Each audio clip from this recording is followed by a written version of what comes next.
If we love our neighbor, then we will look not only not to harm them, but also look to be a help to them.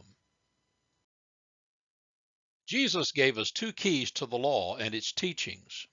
He said, love God with all we have and love others as ourselves. In Exodus 21, we focus more upon the second aspect, loving our neighbor as ourselves. But we should not lose sight of the fact that how we treat others reflects what we really believe about God. John said, if someone says, I love God, but hates a fellow believer, that person is a liar. For if we don't love people we can see, how can we love God whom we cannot see? That's in 1 John. A couple of weeks ago, we looked at the last part of the Ten Commandments. Here they are. Honor your father and your mother. You must not murder. You must not commit adultery. You must not steal. You must not bear false witness. You must not covet your neighbor's whatever it is. What a great improvement there would be in our society if people would treat others according to these commonly held values. In the first 11 verses of chapter 21, we saw 3 lessons on interacting with one another. While there must be equity and fairness in our dealings, if we love others, we also seek to be generous. We have to respect the moral choices of other free people, even when we think it is the wrong decision, not immoral, just wrong. And then we must respect the rights of others, no matter what their wealth or position. As we consider the remainder of chapter 21 in Exodus, we focus upon respect for people's persons and their property.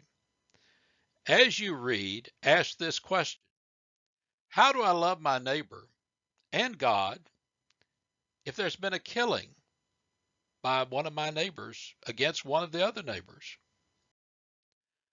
How do I love God and my neighbor if parents are being dishonored in our community? How do I love God and my neighbor if my neighbor is being sold into slavery and I do nothing? Is that loving him? How do I love God and my neighbor when one neighbor has injured another? And then finally, in verses 28 to 36, how do I love God and my neighbor if I am careless, and by my carelessness I am endangering them? To help us understand the principles of this chapter, we will progress through it following this pattern, just as Moses arranged it. What should we do when a neighbor is killed? That's in verses 12 to 14 of Exodus 21. Anyone who assaults and kills another person must be put to death. That seems straightforward, cut and dried. You assault and kill someone, you die. You violated the command. You must not murder, or as the King James Version says, thou shalt not kill. Take someone's life, you forfeit your own. Is it that simple? What if there was a but if? But if it was simply an accident, verse 13 says, permitted by God, I will appoint a place of refuge where the slayer can run for safety. Well, if there was an accident, there needs to be a hearing at least. Literally, God has permitted the 2 men to meet. God has allowed these 2 men to meet and engage in some sort of hostility that has resulted in one of them being killed. We know who struck and killed the other one, and he is being held for trial. You see, Israel was to set up cities of refuge. This protected the killer from the avenger of blood until the case could be heard. Normally, when a person was killed, his relatives took vengeance. They were called the avenger of blood. It would have been considered their right and responsibility to do so.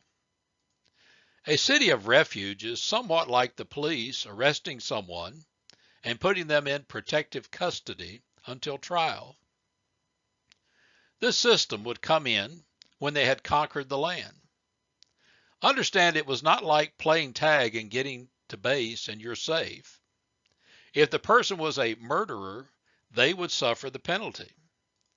The village where the killing took place would hold a hearing before the elders. They had jurisdiction, and they would determine whether this killing was intentional or unintentional. To read more about this, turn to Deuteronomy chapter 19 and read in verses 1 to 13 all about this. I want to point out some things that would help us to understand whether there was intent to kill. Number one is previous hostility. If someone kills another person unintentionally without previous hostility, there it is, the slayer may flee to any of these cities to live in safety. Now he could flee, but if there was previous hostility, he was not going to be allowed to stay there. He was going to be brought back because it probably was not an unintentional killing. The second thing that helps us determine intent is it truly an accident? For example, suppose someone goes into the forest with a neighbor to cut wood. And suppose one of them swings an axe to chop down a tree and the axe head flies off the handle, killing the other person. That's Deuteronomy 19:5a. Was it an accident? Well, of course, as it's described, it's simply an accident. Something has happened, and now a person is dead. The third thing to consider is, was it an ambush? But suppose, Deuteronomy 19:11 says, someone is hostile toward a neighbor and deliberately ambushes and murders him. Well, that is a sign of intent. He was planning to kill the man. What happens then? However, if someone deliberately kills another person, Exodus 21:14 says, then the slayer must be dragged even from my altar and be put to death. There is no sanctuary with God when we deliberately kill a fellow human being created in God's image. All of us bear that image, and murder is an assault upon that image. Even manslaughter required some penalty, but murder required capital punishment, life for life.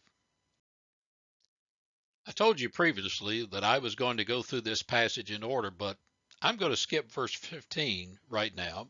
It's worse than kidnapping to deal with the two verses about crimes against one's parents together. I have already talked about verse 16 on slavery in chapters 21, verses 1 through 11. God does not want Hebrews to be slaves. They belong to Him. God is against slavery. An assault upon a person is an assault upon God. Kidnapping to enslave them, or worse, to sell them to outsiders, is disrespecting God.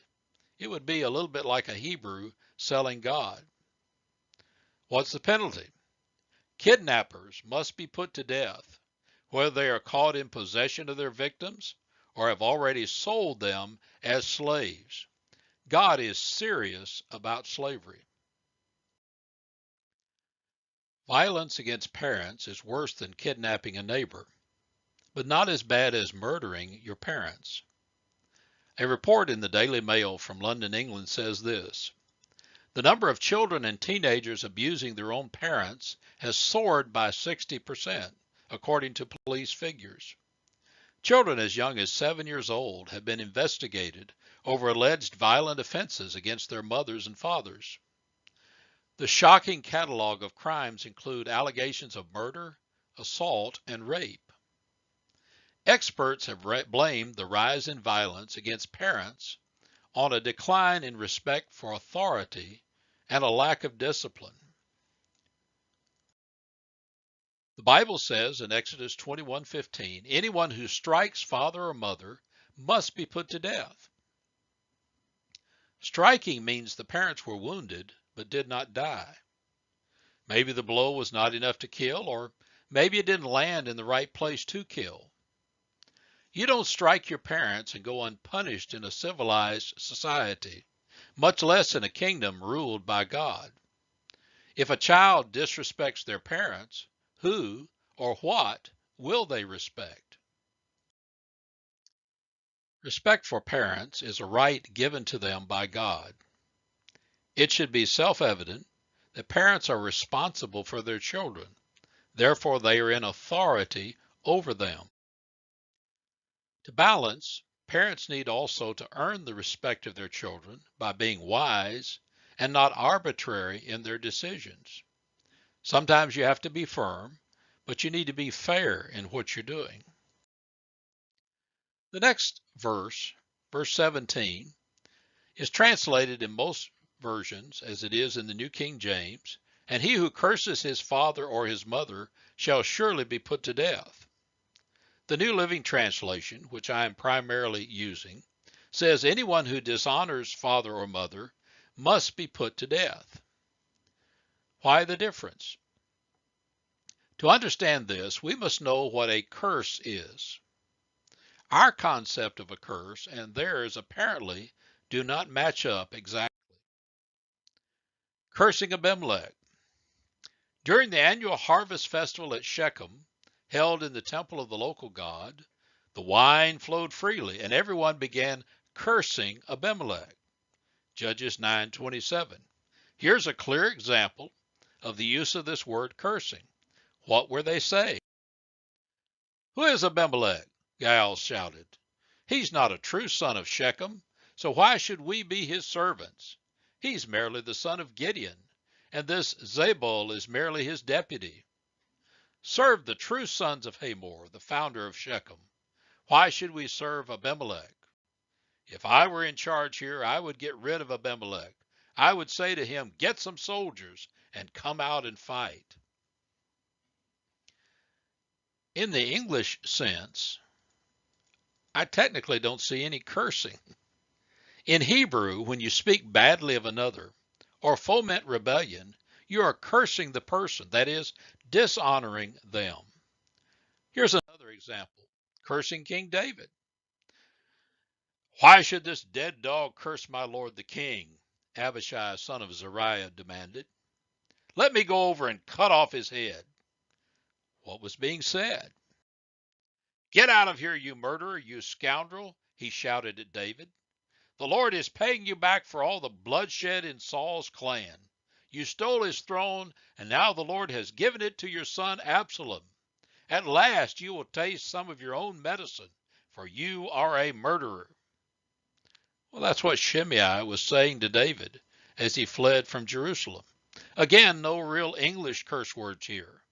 But he is calling King David, the Lord's chosen leader over the people, a murderer and a scoundrel. He's also calling him a thief. He is disrespecting the king. When a person speaks ill against their parents, whether to their face or behind their back, they are not honoring their parents for the position they have. From there, it is not far from a child abusing their parents. By the way, many commentators also include failing to honor one's parents, that is, to care for them when they need help. That's not honoring them. It's like cursing them because you're saying they're less than a human being. Now we turn to the category of violence done to a neighbor, which produces some level of injury short of death. The key example is that of a quarrel that turned violent. What are the odds of two men quarreling and it coming to blows? Now suppose, verse 18 says, two men quarrel, and one hits the other with a stone or fist, and the injured person does not die, but is confined to bed. If he is later able to walk outside again, even with a crutch, the assailant will not be punished, but must compensate his victim for lost wages and provide for his full recovery. Notice that he is not struck with a sword or similar weapon. It is just a stone that the man has grasped, or with his fist, he's got it in his fist. Both men are fighting with their fist or whatever they can grab. Nobody has brought a sword. To restore equity, the man who wounded the other must compensate. What to compensate? The judgment is to pay for the time lost working and expenses to recover. In other words, He gets paid as though he was working, and his medical expenses are fully paid by the person who assaulted him until he's well. That's fair. That restores harmony and love in the community. The next example deals with the question, well, what if a master beats a slave? This was not acceptable treatment of a slave in Israel, as will be seen. As a human being, the slave had the right to be avenged if killed. If the master beats and kills the slave, his life is forfeit. Verse 20 says, if a man beats his male or female slave with a club, probably his staff, and the slave dies as a result, the owner must be punished. But if the slave recovers within a day or two, then the owner shall not be punished, since the slave is his property. So the owner pays no penalty? Well, actually, the penalty is built into slavery. Remember in the previous example, the man who had wounded another had to pay his wages and had to pay for his recovery. The master here is penalized the same way. He does not have the labor of his slave, whom he has to care for every day of his life, injured or not. A slave is not day wage dependent. He gets his food, clothing, and shelter as part of his due. If the master does not want to lose the rest of the slave's employment, he will have to spend money for medicine to get the slave up and working again. But if the slave recovers quickly, the owner will not be punished further. The implication is that if serious damage has occurred, it is a different matter. Now he says, let's go back to these two lunkheads that were fighting. He says this, now suppose two men are fighting, and in the process they accidentally strike a pregnant woman so that she gives birth prematurely.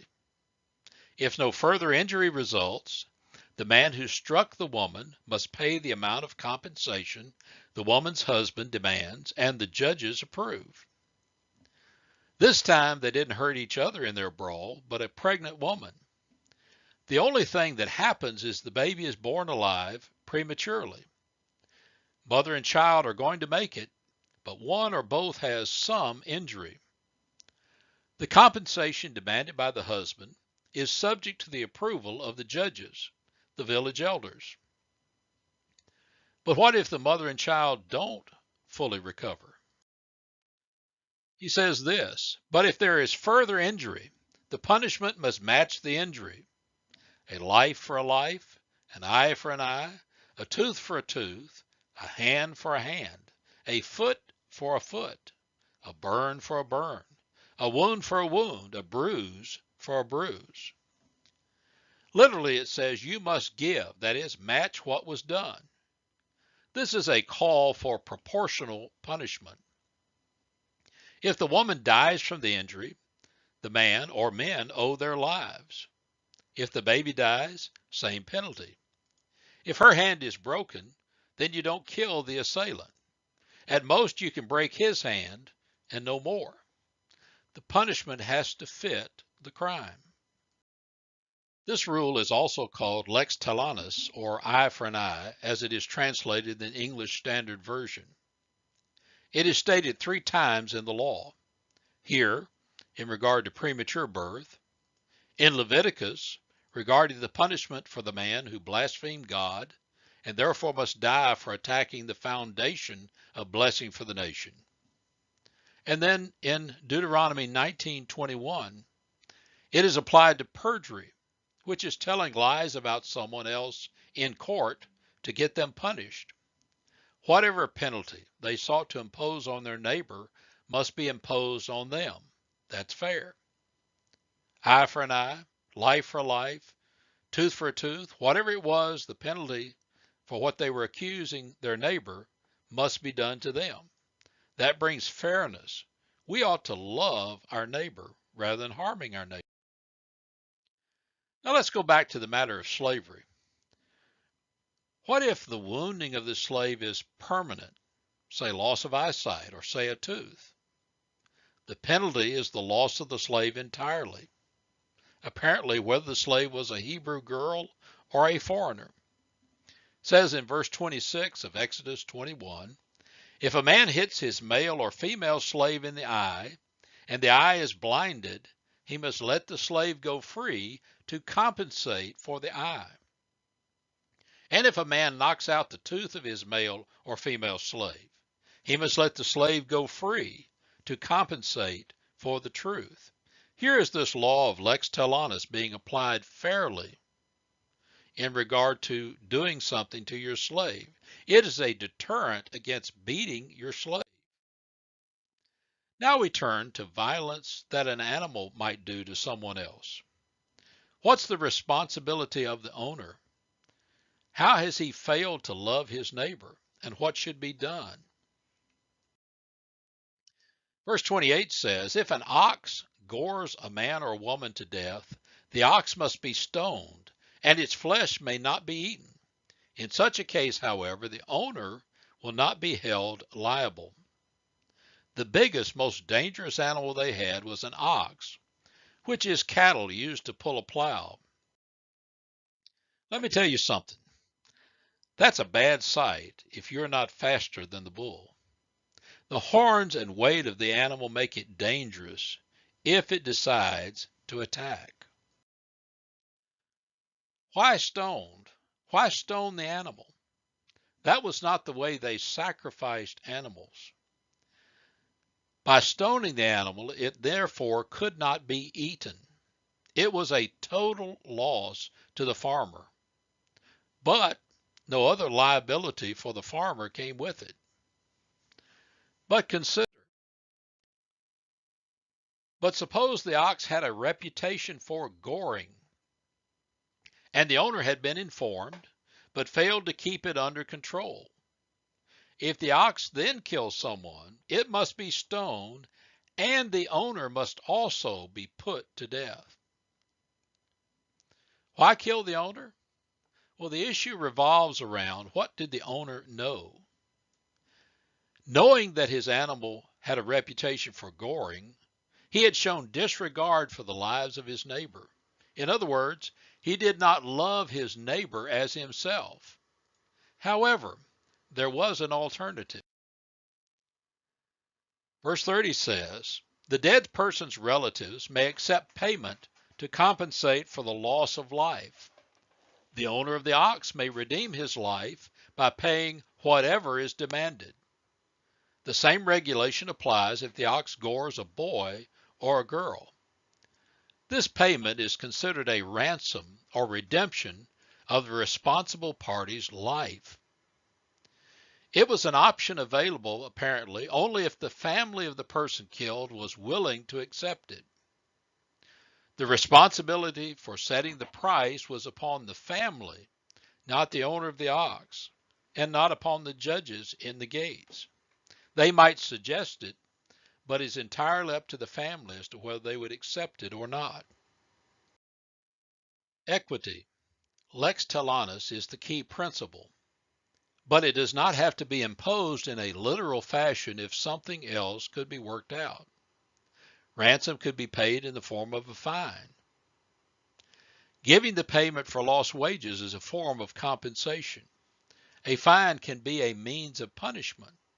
In this case, the penalty is life for life. But there is a monetary substitute made, and by that substitute, the person could go on living, if it was acceptable to the people, to the family of the man who died. But if the ox gores a slave, either male or female, the animal's owner must pay the slave's owner 30 silver coins, and the ox must be stoned. Now this seems to devalue the slave. The price for a slave is here set at 30 silver shekels. There's no haggling, probably because no inheritance is involved. Why not value the slave's life? I would suggest to you that this may very well add value to the slave's life. Here's the scenario. A man knows that his neighbor has an ox who is gored. The neighbor, because of this, has confined his ox to a field with strong fences.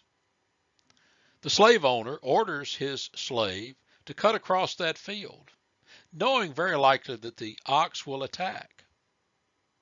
In the attack, the slave is killed. Now the owner goes to his neighbor and says, I am the family of this slave. He was given into my responsibility. He is my child. He is my slave. Now you must die because your ox has killed him, and you knew that ox was dangerous. You may live if you will sell me your field. You see, the owner is using his slave as bait for a bad animal in order to gain the property of others. In giving this regulation, Moses takes the profit motive out of it for this slave owner.